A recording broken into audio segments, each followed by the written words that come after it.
రామ్ ఎప్పుడూ ఆలస్యం చేసేవాడే. ఉదయం లేటుగా లేచి ఫోన్ స్క్రోలింగ్ చేస్తూ రేపటి నుండి మొదలు పెడతా అని తనను తాను నమ్మించుకునేవాడు. కాని ఆ రేపు ఎప్పుడూ రాలేదు.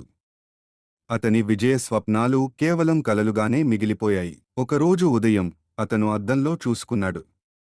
అక్కడ అతని అలసిన ముఖం మాత్రమే కనిపించలేదు, వాడిపోయిన అవకాశాలు కనిపించాయి.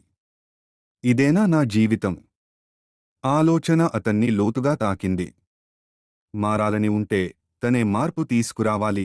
అతను చిన్న చిన్న లక్ష్యాలతో మొదలుపెట్టాడు. గంట ముందుగా లేచి వ్యాయామం చేసి శుద్ధమైన పుస్తకాలు చదివాడు.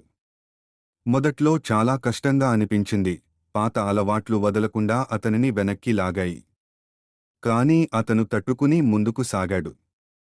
అర్థంలేని స్క్రోలింగ్కు బదులుగా కొత్త విషయాలు నేర్చుకోవడం మొదలుపెట్టాడు. అతని చిన్న వ్యాపారం పెరిగింది, ఆర్థిక స్వాతంత్ర్యం ఇచ్చింది. ఇప్పుడు అతని జీవితానికి గమ్యం ఏర్పడింది. ఒకరోజు వెనక్కి తిరిగి చూసినప్పుడు అతను అర్థం చేసుకున్నాడు, తను సాధించేశాడు. విజయమే కాకుండా తన స్వంత లక్ష్యాన్ని నెరవేర్చాడు. విజయమంటే ఒక్కసారిగా దొరికే భాగ్యం కాదు, అది క్రమశిక్షణతో, నిరంతర కృషితో నిర్మించుకోవాల్సింది. రామ్ చిరునవ్వు చిందించాడు. అతను కేవలం నిద్ర లేచినట్లు కాదు, తాను అసహ్యపడిన జీవితం నుంచి పూర్తిగా మేల్కొన్నాడు. ఇప్పుడీ కథలోని ప్రతి దృశ్యానికి ఉన్న చిత్రాల